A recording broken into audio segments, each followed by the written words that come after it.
Good morning students. आप सभी लोगों को मकर संक्रांति की हार्दिक शुभकामनाएं। और जो भी स्टूडेंट्स क्लास 12 के आईएससी बोर्ड एग्जाम्स के लिए प्रिपरेशन कर रहे हैं उनके लिए मैं आज एक वीडियो लेके आया हूं जो बेस्ड होगा फिजिकल केमिस्ट्री के chapter solution and it's colligative property पे। इसमें आज हम लोग न्यूमेरिकल्स डिस्कस करेंगे जो बोर्ड एग्जाम्स में आ चुके हैं या किसी कंपटीशन एग्जाम्स में किसी तरह से उस क्वेश्चंस को पूछा गया है। उसके कंसेप्ट को, उसके फार्मूला को हम लोग डिस्कस करेंगे। तो बिना देरी के हुए वीडियो को शुरू करते हैं। आप न्यूमेरिकल्स बनाने से पहले जस्ट इसके पहले थ्योरी वाला जो वीडियो है उसको देखना ना भूलें, क्योंकि सारा कंसेप्ट उसी थ्योरी वाले वीडियो में है। तो आइए शुरू करते हैं। पहला क्वेश्चन है,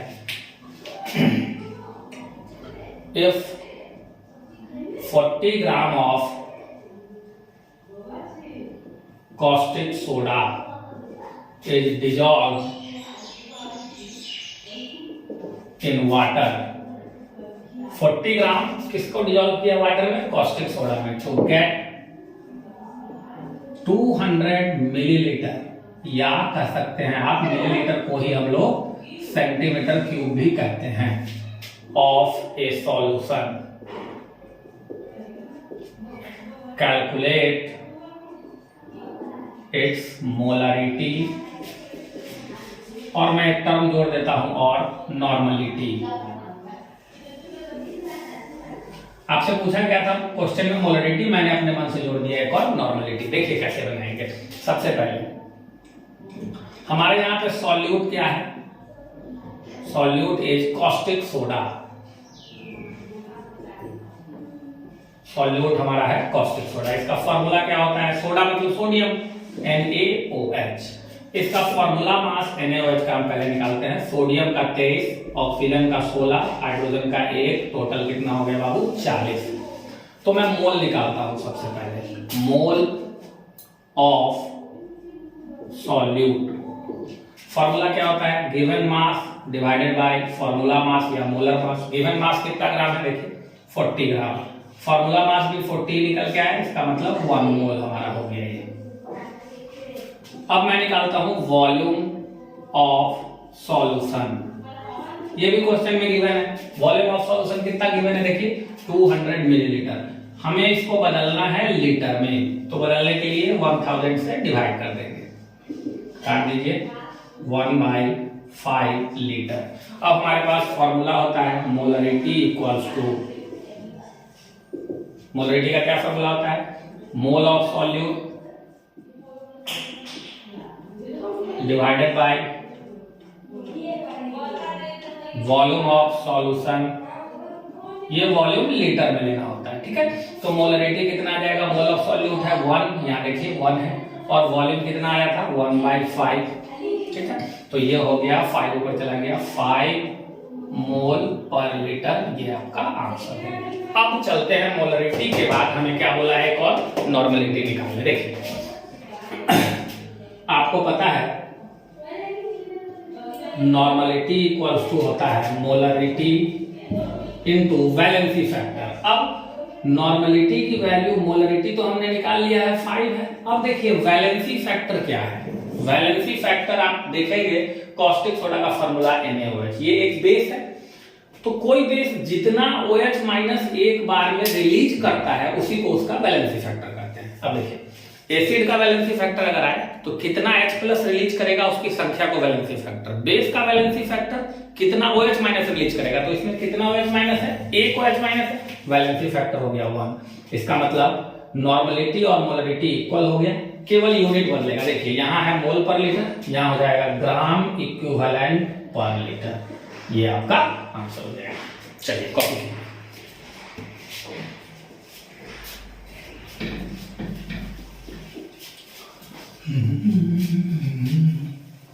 एक मिनट यार, रुक जाओ जरा, मिट नहीं रहा है, मैं थोड़ा इसको ध्यान के आता हूं। 1 मिनट।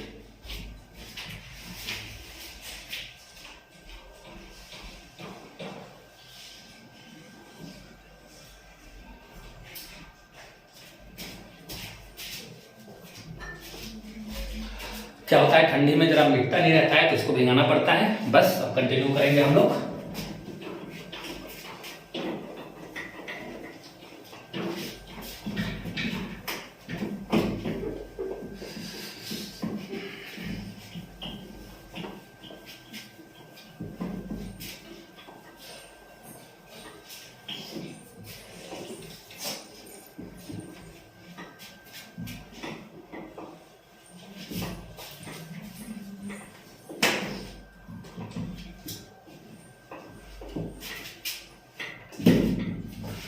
चलिए नेक्स्ट क्वेश्चन की तरफ चलते हैं। नेक्स्ट क्वेश्चन में पूछा है क्या, पहले वो मैं क्वेश्चन डिस्क्राइब कर दूं आपको। एलिवेशन इन बॉइलिंग पॉइंट क्या होता है उसको एक्सप्लेन कीजिए, और रिलेशन निकालिए किसी सॉल्यूट के मॉलिक्यूलर मास, जिसको आप मोलर मास कहते हैं, और एलिवेशन इन बॉइलिंग पॉइंट। चलिए क्वेश्चन लिखते हैं। What is elevation in boiling point? Find the relation between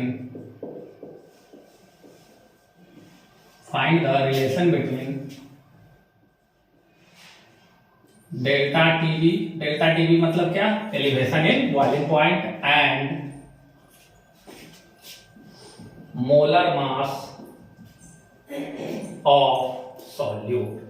देखिए ये क्वेश्चन है थ्योरेटिकल, लेकिन ये पूरा डेरिवेशन बेस्ड है। तो सबसे पहले आपको डिफाइन करना होगा एलिवेशन इन बॉइलिंग पॉइंट क्या है।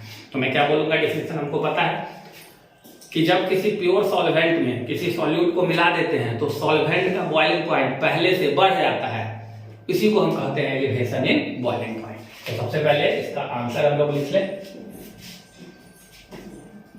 When a non-volatile solute is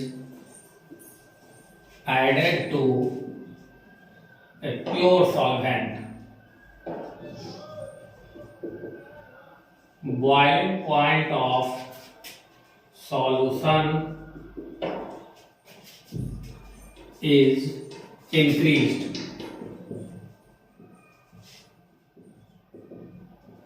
This is called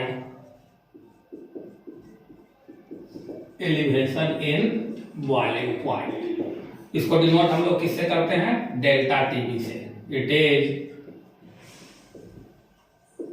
denoted by delta TB. अब हमारे पास फॉर्मूला क्या होता है, हम इस फॉर्मूले से अब इस सेकेंड पार्ट को डिराइव करेंगे।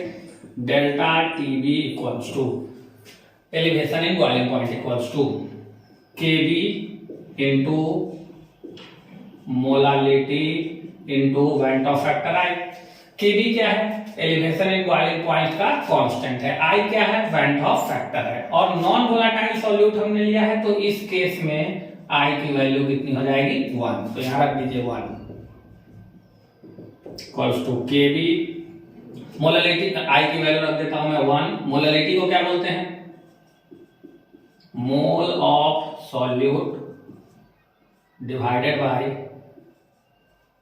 मास ऑफ सॉल्वेंट। ये मास होना चाहिए केजी में। चलिए अब इसको हम लोग आगे प्रूफ करते हैं, देखिएगा। यहां ले लो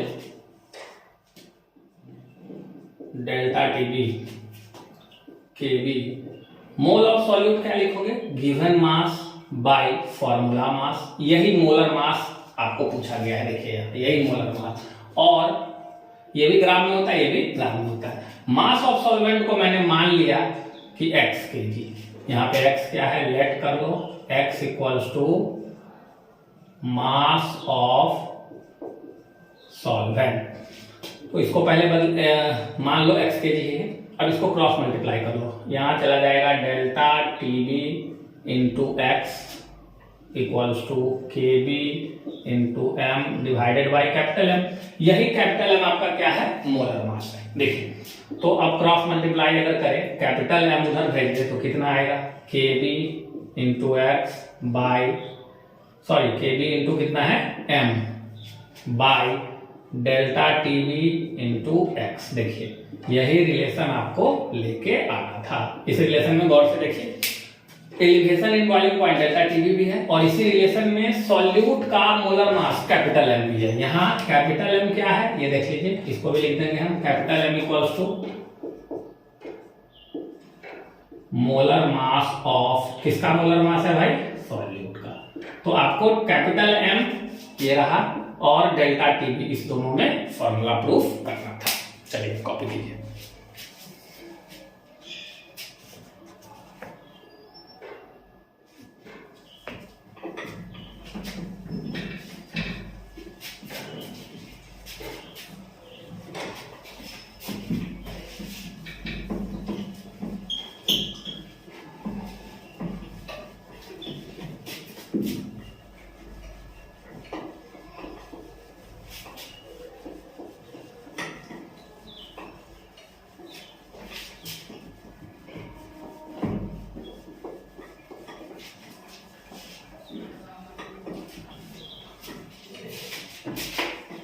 क्वेश्चंस काफी इजी होते हैं, अगर आपको थ्योरी पता हो तो क्वेश्चंस इजीली बनेगा। दूसरे क्वेश्चन की तरफ हम लोग चलते हैं। एक क्वेश्चन है, calculate the osmotic pressure of 5% solution of urea at 273 kelvin. Next question, calculate osmotic pressure of 5% solution of urea at 273 kelvin. चलिए इसको सॉल्व करते हैं। सबसे पहले आपको देखना होगा व्हाट इज यूरिया। तो यूरिया क्या होता है भाई, ये देखो यूरिया होता है NH2 ऑर्गेनिक कंपाउंड है, C double bond O NH2, ठीक है, ये होता है यूरिया। अब देखो ये आयनिक कंपाउंड तो है नहीं कि आयन में टूटेगा पानी में मिलाने से, इसका मतलब ये इसके लिए वैन हॉफ फैक्टर I की वैल्यू कितनी हो जाएगी 1। देखो जो आयनिक कंपाउंड होता है वही आयन में टूटता है तो I की वैल्यू बदलती है, ये तो टूटेगा ही नहीं, मतलब पहले 1 मोल डालेंगे तो बाद में भी 1 ही मोल रहेगा, तो I की वैल्यू 1 हो गई। आइए आगे, टेम्परेचर कितना दिया हुआ है 273 केल्विन। 5% सॉल्यूशन का मीनिंग समझना बहुत इंपॉर्टेंट है। इसका क्या मीनिंग है, 5% सॉल्यूशन का मीनिंग क्या है ये समझना है। इसका मीनिंग होता है 5 gram of urea in 100 ml of its solution, ठीक है। देखिए अब आप कहेंगे कि सर परसेंटेज है तो ये ग्राम लिया तो ये भी ग्राम लेना चाहिए, इसको वॉल्यूम में क्यों ले लिया। आप ये बोलेंगे कि ये एजम्पशन आपने जो किया 5% का मतलब 100 में 5, इतना तो समझ रखा है, तो ये 100 ml ले लिया और ये 5 ग्राम ले लिया, ऐसा क्यों। अब देखिए मास का सीजीएस यूनिट भी ग्राम होता है और वॉल्यूम का सीजीएस यूनिट मिलीलीटर होता है, ठीक है ना। अगर ऐसा यूनिट लेते हम यहाँ तो मीटर क्यूब लेते, तो दोनों का पहले सीजीएस यूनिट लिया, ये क्लियर हो गया 1 ग्राम 1 मिलीलीटर। अब ये माइंड में आएगा कि भैया ये ग्राम है तो ये भी ग्राम लेते। देखो हमने क्यों ऐसा माना, आप देखो ऑस्मोटिक प्रेशर का फॉर्मूला क्या होता है, पाई इक्वल्स टू क्या फॉर्मूला होता है आप पढ़े हैं, number of mole by volume, जिसको आप कहते हैं C into I into R into T, ये होता है। तो इसमें देखिए मोल कैसे निकलेगा, मास से, और वॉल्यूम नीचे नहीं, जब तक हम ये वॉल्यूम नहीं लेंगे तो V कहां से लाएंगे।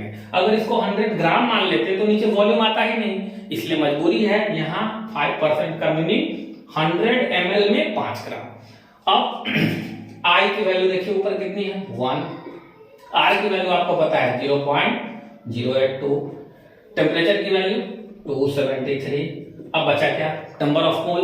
नंबर ऑफ मोल कैसे निकालते हैं, given mass by formula mass divided by volume. Volume कितना माना है आपने 100 मिलीलीटर है, इसको किस में बदल लीजिए लीटर में, ठीक है।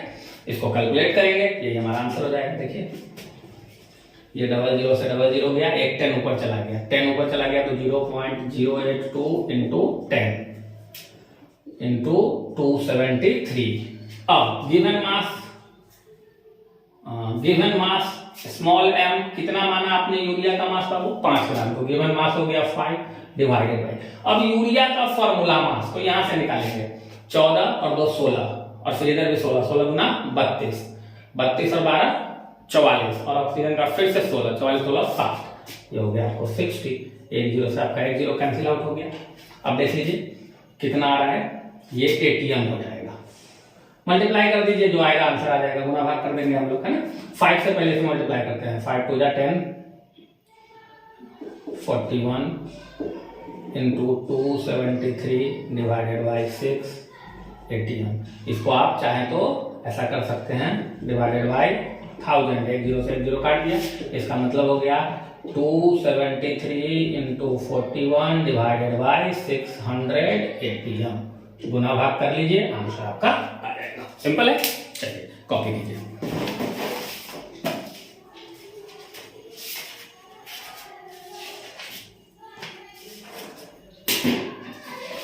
चलिए नेक्स्ट क्वेश्चन देखा जाए।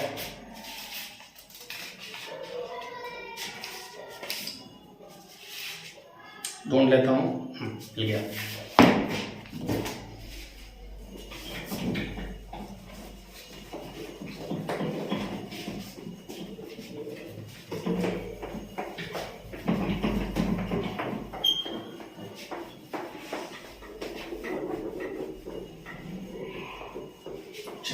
नेक्स्ट क्वेश्चन क्या है मैं बताता हूँ।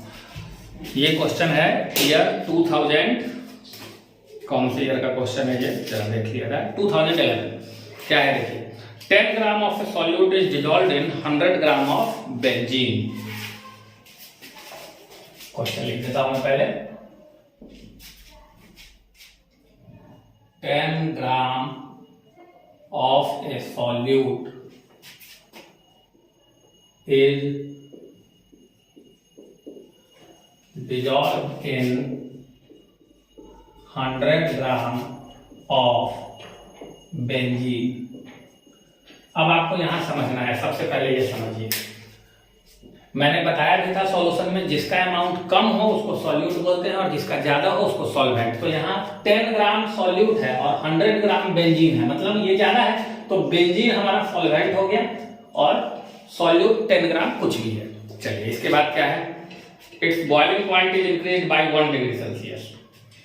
ऐसा करने से इसका बॉइलिंग पॉइंट 1 डिग्री सेल्सियस बढ़ जाता है। It's boiling point is increase by 1 degree Celsius कहिए या 1 केल्विन कहिए, ठीक है, 1 डिग्री सेल्सियस या 1 केल्विन बढ़ जाता है। कैलकुलेट मोलर मास, जिसको आप कहते हैं कैपिटल एम, ऑफ सॉल्यूट। समझिए क्वेश्चन क्या है। ये सॉल्यूट क्या है ये हमें पता नहीं है, लेकिन इस सॉल्यूट को 100 ग्राम बेंजीन में डालने से इसका बॉइलिंग पॉइंट कितना बढ़ जाता है, 1 डिग्री सेल्सियस। तो इस सॉल्यूट का मोलर मास हमको निकालना है। देखिए फॉर्मूला हम लगाएंगे, क्या है हमारे पास formula, delta TB equals to I into KB into molality. एकदम सिंपल होता है, अगर आपको थ्योरी ध्यान हो तो इजीली बनेगा। चलिए कितना केल्विन या कितना डिग्री सेल्सियस बढ़ गया, चेंज कितने का हुआ, वो चेंज है डेल्टा टीबी, तो ये बोला चेंज कितने का है, 1 का है। आई सॉल्यूट के बारे में कुछ गिवन ही नहीं है कि आयनिक है कि नॉन आयनिक है, सिर्फ एक ये वर्ड लिखा हुआ है, यहां मैं लिख दूं, आपका जो सॉल्यूट है नॉन वोलाटाइल है।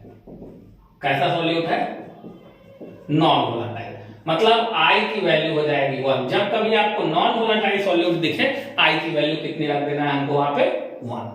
केबी का वैल्यू क्वेश्चन में गिवन है शायद, हाँ 2.54, यहाँ केबी की वैल्यू गिवन है 2.54 केल्विन मोलालिटी इनवर्स। तो केबी की वैल्यू उस क्वेश्चन में गिवन रहेगी, क्वेश्चन में यहाँ भी गिवन है, मैं देना भूल गया था, क्वेश्चन में गिवन है, वैल्यू डाल दीजिए, कितना रख देंगे यहाँ पे 2.54। अब चलिए मोलालिटी निकालते हैं। क्या होता है molality, mole of solute, mole of solute divided by molality है। देखिए नीचे में आ जाएगा क्या, मास ऑफ सॉल्वेंट, वो भी मास किसमें, केजी में। चलिए अब इसको सॉल्व कर ले जाए। 1 equals to 2.54 into mole of solute कैसे निकालेंगे, given mass divided by formula mass upon mass of solvent. तो सॉल्वेंट पहले पता कीजिए, बेंजीन इज योर सॉल्वेंट, क्योंकि इस दोनों में ज्यादा मास बेंजीन का है, तो मास ऑफ सॉल्वेंट हो गया 100, लेकिन ये ग्राम है, इसको बदल लेना है किसमें, केजी में। 00 से 00 कैंसिल। चलिए इसको सॉल्व करते हैं। यहाँ पे 1 इक्वल्स टू 2.54 इंटू, नीचे से 10 ऊपर चला जाएगा, इंटू स्मॉल m की वैल्यू गिवन है 10 ग्राम और कैपिटल M को हमको निकालना है। क्रॉस मल्टीप्लाई कर दीजिए, यहाँ m equals to cross multiply हो जाएगा 100 से 254 ग्राम पर मोल, ये हो गया हमारा आंसर। देखिए कितना सिंपली हम क्वेश्चन को सॉल्व कर पा रहे हैं। अगर आपको थ्योरी पता हो, आप वैल्यू डालते जाइए, क्वेश्चन फटाफट सॉल्व होता जाएगा। कॉपी कीजिए।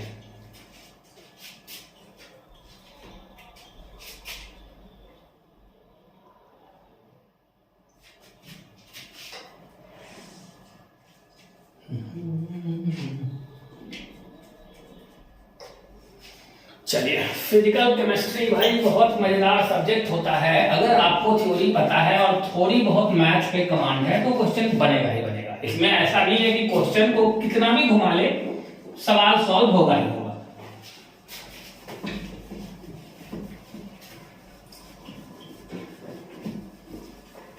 केमिस्ट्री का यही फंडा है। इनऑर्गेनिक केमिस्ट्री बिना रटे कुछ नहीं होगा। फिजिकल केमिस्ट्री आप समझ के पूरा बना सकते हैं, ऑर्गेनिक केमिस्ट्री में 50% रटना, 50% समझना। चलिए बढ़ते हैं नेक्स्ट क्वेश्चन की तरफ, आइए। और इसमें कोई है, चलिए ये हो गया। नेक्स्ट वो क्वेश्चन देखिए फिर से 2012 में रिपीट हुआ। 5% यूरिया सॉल्यूशन का आपको 273 केल्विन पे ही फिर से ऑस्मोटिक प्रेशर निकालना है, दोबारा पूछा गया है, तो मैं उसको स्किप करता हूं, आगे बढ़ता हूं। आइए 2013 में क्या है वो देख लें। फिर से देखिए 2013 में फिर से क्वेश्चन आया, calculate the osmotic pressure of 5% solution of urea. 3 बार मतलब ये पूछा गया है, तो काफी इंपॉर्टेंट है ऑस्मोटिक प्रेशर। और देख रहे हैं सेम क्वेश्चन को 3 बार रिपीट किया गया है। चलिए नेक्स्ट देखा जाए।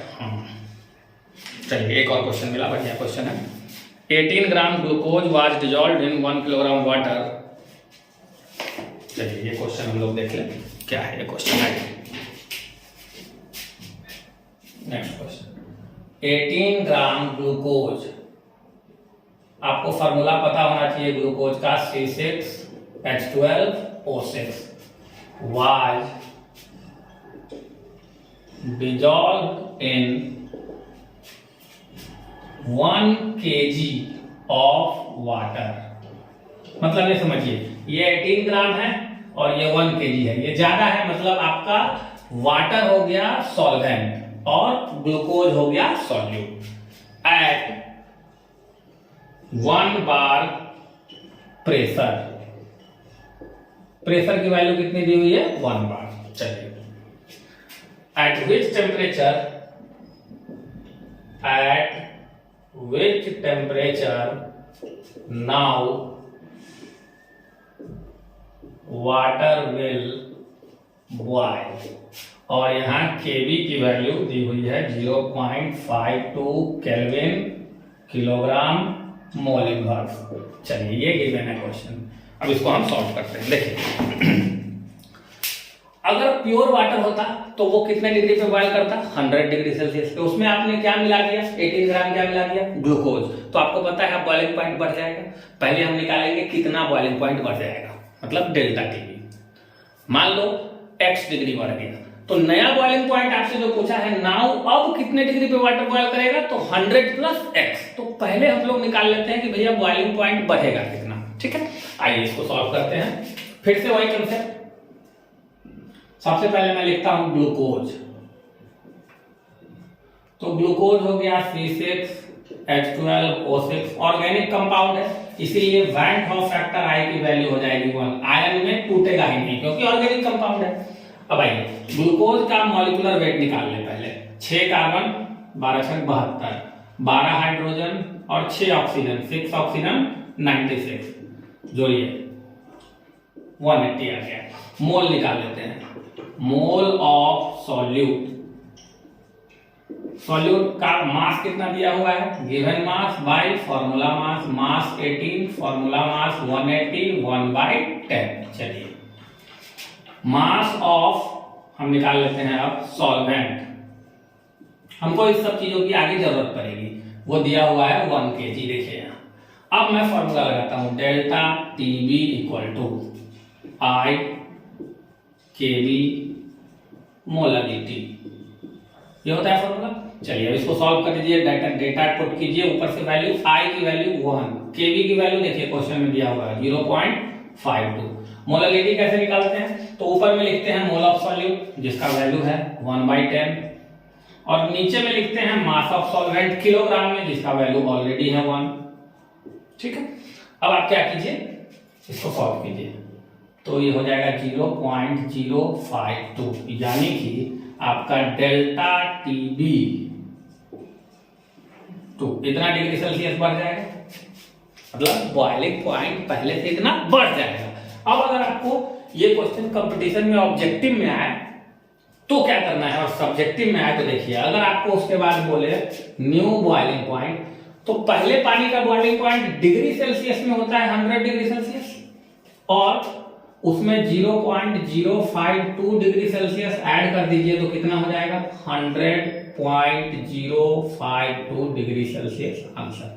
अब देखिए क्यों मैं कह रहा था ऑब्जेक्टिव, अगर आंसर आपका केल्विन में हो, ऑप्शन 4 हो, तो डिग्री सेल्सियस को केल्विन में बदलने आपको आता है। केल्विन में अगर यही केल्विन में पूछ ले हमको कि भैया अब बताओ न्यू बॉइलिंग पॉइंट क्या होगा, तो हम लोग क्या करेंगे, ये वैल्यू आ गया 100.052, इसमें जोड़ दीजिए आप कितना 273, यही हो जाएगा केल्विन।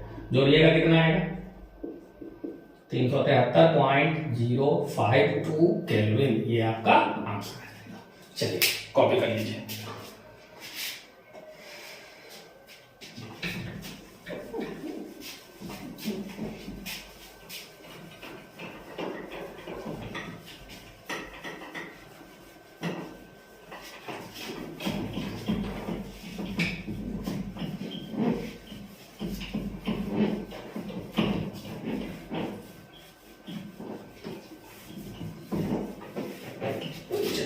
नेक्स्ट क्वेश्चन की तरफ हम लोग चलते हैं। ये था 2014 का क्वेश्चन। कई बार क्वेश्चंस रिपीट भी हो रहे हैं, आप इस चीज को देख सकते हैं।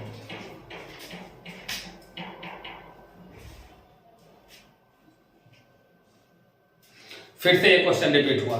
When 10 gram of solute is dissolved in 100 gram of benzene, its boiling point is increased by 1 degree Celsius। अभी कुछ देर पहले हमने बनाया था, जस्ट इसके पहले अगर 10 ग्राम सॉल्यूट को 100 ग्राम बेंजीन में डाले तो बॉइलिंग पॉइंट 1 डिग्री बढ़ जाता है। तो सॉल्यूट का मॉलिक्यूलर मास या सॉल्यूट का फॉर्मूला मास या मोलर मास कितना होगा, अभी हम लोग निकाले थे 254, जिसका आंसर आया था। फिर से रिपीट हुआ एक बार 2015 में भी, और ये ग्लूकोज वाला क्वेश्चन भी एक बार और रिपीट हुआ है जो अभी हम लोग बनाए हैं जस्ट पहले।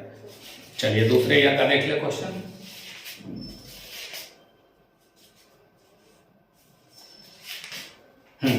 एक क्वेश्चन है, what do you mean by relative lowering of vapour pressure.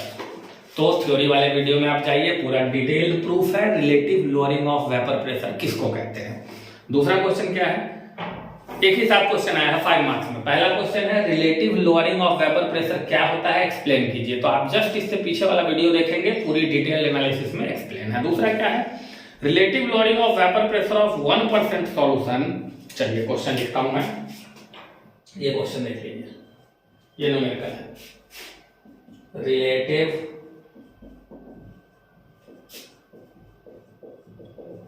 Lowering of vapour pressure of 1% solution, 1% solution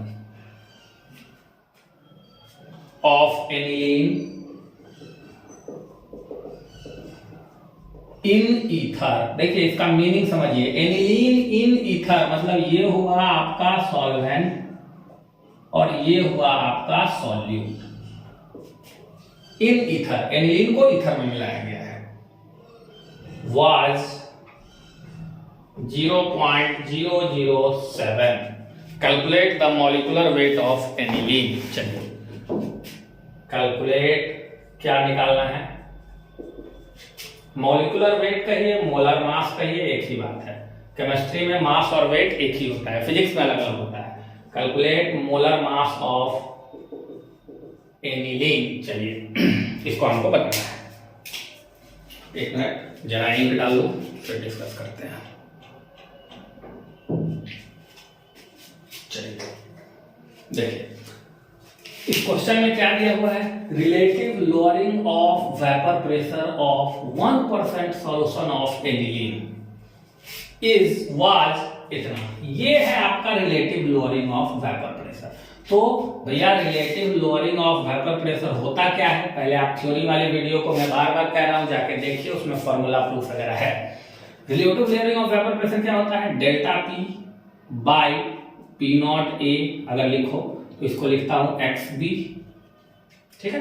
अब ये एक्स बी क्या होता है, number of mole of B by number of mole of A plus number of mole of B. Mole fraction of B, B का अपना मोल by total mole. अब इसकी value दी हुई है आपको, relative lowering of vapour pressure, यही term है मेरा relative lowering of vapour pressure. इसकी वैल्यू कितनी दी हुई है देखिए यहां से 0.007। अगर इस जीरो को हटा ले ऊपर से दशमलव को, आ जाएगा 1000 इक्वल्स टू NB, बी का मोल। अब चलिए किसका वेपर प्रेशर कम होगा, तो वेपर प्रेशर कम होगा सॉल्वेंट का। किसकी वजह से कम होगा, एनिलीन की वजह से। तो सॉल्वेंट इस केस में हमारा हो गया A और सॉल्यूट इस केस में हमारा हो गया B। यहां जो हम AB यूज कर रहे हैं उसके लिए मैं बता रहा हूं, ठीक है। तो देखिए यहां क्या आ जाएगा NB by NA plus NB। इसको सॉल्व करेगा, ये हो गया 7/1000 equals to NB by NA plus NB। अब देखो ये तो रेशियो है, अगर हम मान ले इस रेशियो को कि NB की वैल्यू 7x है, मान ले, तो NA प्लस NB की वैल्यू 1000x हो जाएगी, ठीक। और एक बात और दिया हुआ है 1% सॉल्यूशन, ये देखेंगे हम 1% सॉल्यूशन का क्या मीनिंग यहां पे लेंगे। मतलब 100 में टोटल अगर 100 मोल है तो उसमें एक मोल 1% सॉल्यूशन का मीनिंग हमको लेना है। तो या ऐसा कर लीजिए, इसको पहले मान लीजिए कुछ, लेट NB को मान लीजिए 7 है तो 7x, तो NA प्लस NB कितना हो जाएगा 1000x, डिवाइड कीजिएगा x कट जाएगा। तो यहां से निकालिए जरा NA कितना हो जाएगा, घटा देंगे दोनों को, 993x, ये हो गया। देखिए NB 7x है और NA कितना है 993x। अब 1% सॉल्यूशन का मतलब क्या हुआ वो हम लोग यहां देखते हैं, उससे इसको सॉल्व करेंगे। 1% solution of aniline in ether, 1% का मतलब हुआ 1/100। 1% का मतलब भाई क्या हुआ 1/100। तो इसका मीनिंग हुआ 1 gram aniline in 1% total in 100 gram of total solution. भाई इस बात को देखो, 1% का मतलब क्या हुआ 100 में 1, तो 100 टोटल है, टोटल सॉल्यूशन का मास 100 ग्राम, एनिलीन का मास 1 ग्राम। तो हम अगर यहां पे लिखे सॉल्वेंट एनिलीन 1 ग्राम सॉल्वेंट, अगर हम लिखे भाई सॉल्वेंट, तो हमारा सॉल्वेंट है 99 ग्राम, और हम अगर सॉल्यूट लिखे तो हमारा सॉल्यूट है भाई कितना ग्राम बताइए 1 ग्राम। अब हमको क्या करना है, यहां से इन दोनों वैल्यू को रख के हमको निकालना है, क्या निकालना है देखिए, तो मोलर मास एनिलीन का, ठीक है। तो मोल ले लेते हैं, मोल ऑफ एनिलीन, देखिए मोल ऑफ एनिलीन। तो एनिलीन का मोल कैसे निकालिएगा, गिवन मास एनिलीन तो यही है 1 बाय फार्मूला मास कितना m। अब इसका मोल यहां आप निकाल चुके हैं, एनिलीन को आपने क्या माना है B, B का मोल क्या निकाला है 7x, यहां लिख दीजिए 7x इक्वल्स टू 1/m। आपको m चाहिए, क्रॉस मल्टीप्लाई कर लीजिए, m इक्वल्स टू हो गया 1/7x, ये हो गया है ना। अब m की वैल्यू हो गई आपको कितनी 1/7x। अब यहां डाल देंगे अगर हम, तो ईथर, दूसरा क्या बचेगा हमारे पास ईथर। इसको अगर हम यहां से m की वैल्यू मान लीजिए ये 7x मोल था, हमने ये कर दिया, तो अब हमको अगर x की वैल्यू मालूम हो जाए तो हम यहां डाल देंगे, हमारा मॉलिक्यूलर मास निकल जाएगा, है ना। तो हम यहां से अब x की वैल्यू निकालने का कोशिश करेंगे। चलिए उतारिए पहले इसको, फिर देखते हैं आगे, कॉपी कीजिए।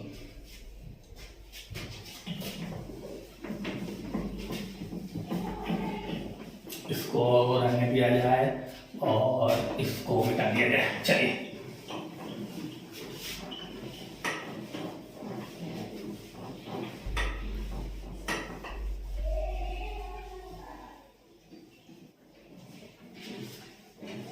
अब देखिए, अब हम अगर ईथर के लिए बात करें, सॉल्वेंट के लिए, तो सॉल्वेंट का मोल कितना है ईथर के लिए, ईथर की बात करें तो ईथर का मोल आपको कितना निकला है A is your ether, ether का निकला है 993x।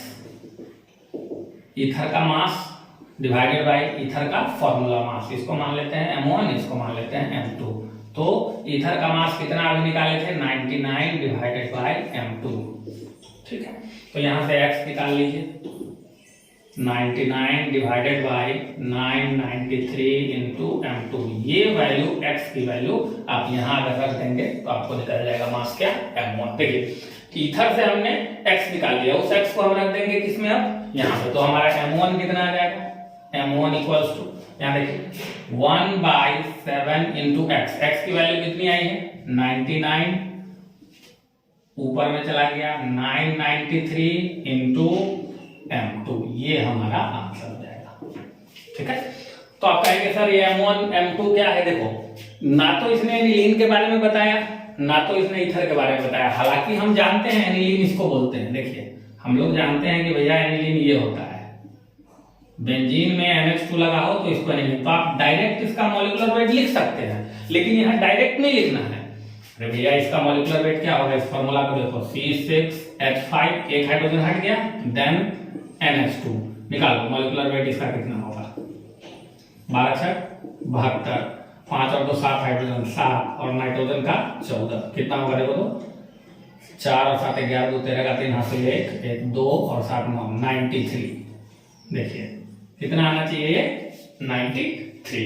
तो आप अगर देखेंगे तो एनिलीन का मास 93 आएगा कब, जब हमको ईथर के बारे में बताए कि भैया ईथर आपका कौन सा है। जब ईथर के बारे में बता देगा तो हम यहाँ m2 की वैल्यू लिख देंगे। अरे भैया जैसे देखो मान लो इसको मैं मिटा लूं, हमको कह देगा कि ईथर ये है,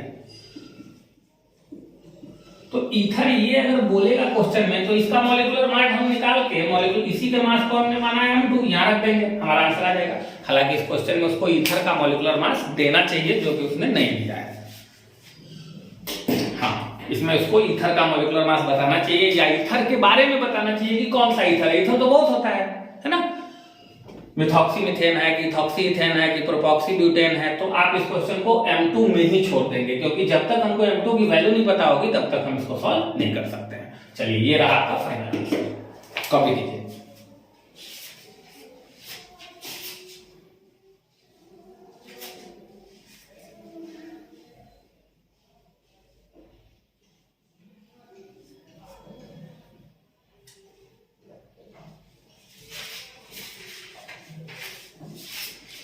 हाँ जी, हालांकि इस क्वेश्चन को जब इन्होंने सॉल्व किया है तो सॉल्यूशन में इसने क्या किया है, ईथर अपने मन से मान लिया है डाई इथाइल ईथर। तो भैया मैं वही तो कह रहा हूं, ये डाई मिथाइल ईथर भी हो सकता है, डाई इथाइल भी हो सकता है, मिथाइल इथाइल भी हो सकता है। ईथर को मान लिया है और उसका फार्मूला मास लिख दे। जब मान लेंगे आप ईथर ये है तो इसका फार्मूला मास निकल जाएगा, फिर यहाँ रख दिया है। तो आपको आंसर m2 में ही छोड़ देना है। चलिए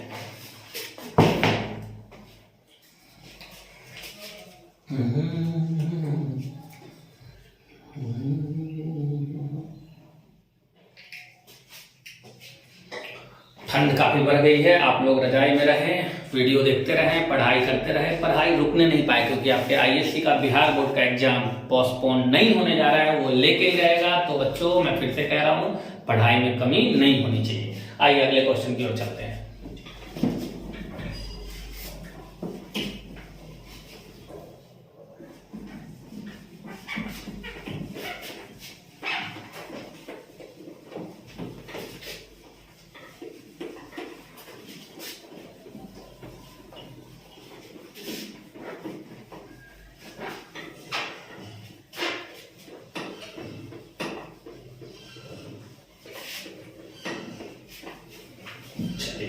नेक्स्ट क्वेश्चन देखें हम लोग।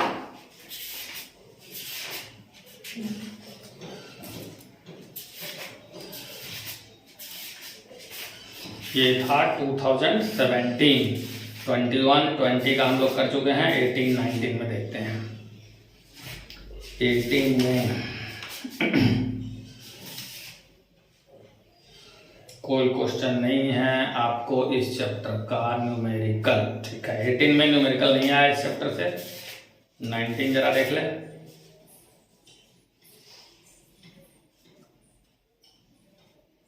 नाइनटीन में भी इस चैप्टर का क्वालिटेटिव प्रॉपर्टी का कोई न्यूमेरिकल नहीं है।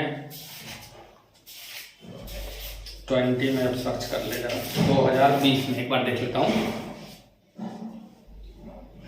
थ्योरेटिकल क्वेश्चन है 2020 में।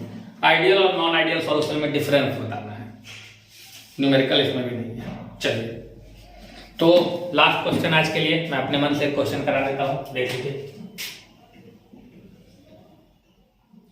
A 5%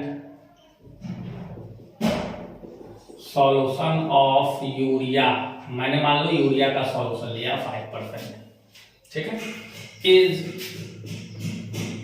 isotonic.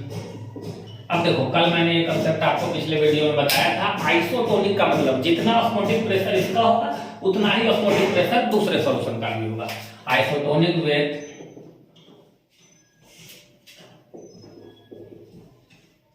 Another solution of x, ये सॉल्यूशन है, मान लीजिए ये सॉल्यूशन है 12%।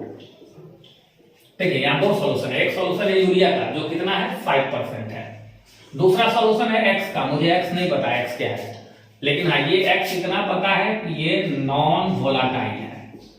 नॉन वोलाटाइल लिखते ही मतलब क्या हो गया भाई, नॉन वोलाटाइल का आई की वैल्यू वेक्टर फैक्टर 1 लेना है, और ये कितना परसेंट है देखिए तो 12% है।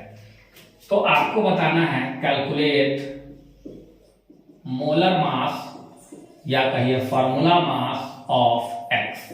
इस टाइप के क्वेश्चंस आते हैं कॉम्पिटिटिव एग्जाम्स में, ऑब्जेक्टिव में। देखिए क्या है, एक सॉल्यूशन है यूरिया का, दूसरा सॉल्यूशन है एक्स का। यूरिया वाला सॉल्यूशन 5% है और एक्स वाला सॉल्यूशन 12% है। ये एक्स नॉन वोलेटाइल है, मतलब वेक्टर फैक्टर 1 है। आपको एक्स का मोलर मास निकालना है, तो चलिए इसको सॉल्व करते हैं। देखिए 5% ऑफ यूरिया सॉल्यूशन का मीनिंग क्या लेंगे कि हमारा सवाल यहां बन जाए। तो आप सबसे पहले देखेंगे, इधर मैं लिखता हूं फॉर, देखिए ध्यान से, आइसोटोनिक सॉल्यूशंस। अगर दो सॉल्यूशन आइसोटोनिक होता है तो क्या लिखते हैं, π1 equals to π2। Osmotic pressure first का ऑस्मोटिक प्रेशर सेकंड के बराबर। इसको क्या लिखते हैं, I into C1 into RT, I into C2 into RT। मान लीजिए I1 है, ये I2 है, ये C1 है, C2 है। अब देखो इस पूरे क्वेश्चन में कहीं टेम्परेचर के बारे में कोई जिक्र नहीं है, मतलब ये T1 और T2 सेम होगा, इसलिए मैंने दोनों को T लिख दिया, R से R कैंसिल हो गया। अब इसको सॉल्व करो। यूरिया ऑर्गेनिक कंपाउंड है, I की वैल्यू 1 इंटू C1, ये दे दिया नॉन वोलेटाइल है, I2 की वैल्यू भी 1 इंटू C2। यहां से बताइए क्या आया, C1 इक्वल्स टू C2। अब C कैसे निकलता है, C क्या है, कंसंट्रेशन है, number of mole N1 by V1, number of mole N2 by V2। तो इसको देख के अब हम इसको मानेंगे। देखिए हमको मोल बाय वॉल्यूम चाहिए, तो हम 5% सॉल्यूशन ऑफ यूरिया को अब क्या मानेंगे, देखिए ध्यान से, 5 gram urea in 100 ml of solution. इससे फायदा क्या होगा, 5 ग्राम से हम नंबर ऑफ मोल निकाल लेंगे, मास से, वॉल्यूम से यहां आ जाएंगे। इसी तरह 12% सॉल्यूशन का मीनिंग क्या होगा ऑफ एक्स, क्या मीनिंग होगा इसका, अब आप लिख सकते हैं 12 gram of x in 100 ml of solution. दो बातें क्लियर होगी। अब इन दोनों वैल्यू को यहां रखेंगे, है ना, इसको मैं इधर सॉल्व करता हूं, इसको लेके इधर आता हूं। आइए देखिए N1 मतलब यूरिया का मोल, तो यूरिया का मोल क्या लिखेंगे, given mass 5 bye formula mass urea का अभी हम लोग निकाले थे, कितना था, NH2C double bond O NH2, 14 2 16 गुना 32 और 16 12 44 और 16 60 था, बाय वॉल्यूम कितना हो गया 100 ml, तो इसको 100 बाय कर लीजिए 1000 लीटर। इसको निकालिए x के लिए, x का मोल N2, तो x का मास कितना है 12% का मतलब 12 ग्राम, बाय फार्मूला मास मुझे पता नहीं, वॉल्यूम, इसमें x का भी वॉल्यूम सॉल्यूशन का कितना है 100 डिवाइडेड बाय 1000, ये दोनों कैंसिल हो गया, ठीक है, क्रॉस मल्टीप्लाई कर लीजिए आप इसको, 5m इक्वल्स टू 12 इंटू 60, काट दीजिए इसको, इसीलिए m इक्वल्स टू कितना है 144 ग्राम पर मोल। देखिए आपको यही पूछा गया था, calculate molar mass of x, तो x का मोलर मास कितना निकल के आ गया हमको 144 ग्राम पर मोल। चलिए कॉपी कीजिए। ठीक है स्टूडेंट्स, तो आज के लिए सॉल्यूशंस एंड कोलिगेटिव प्रॉपर्टी का वीडियो यहीं तक मैं रोकता हूं। मैंने 2010 से लेके 2020 तक बोर्ड एग्जाम्स में जितने न्यूमेरिकल आए हैं इस टॉपिक से उन सबको अभी डिस्कस किया है। आशा करते हैं कि अगर आपने थ्योरी वाली वीडियो को देखा होगा तो ये अच्छे से सबको समझ आया होगा। अगर वीडियो पसंद आए तो इसको लाइक और सब्सक्राइब करना ना भूलें। तब तक के लिए बाय बाय, मिलते हैं फिर नेक्स्ट वीडियो में।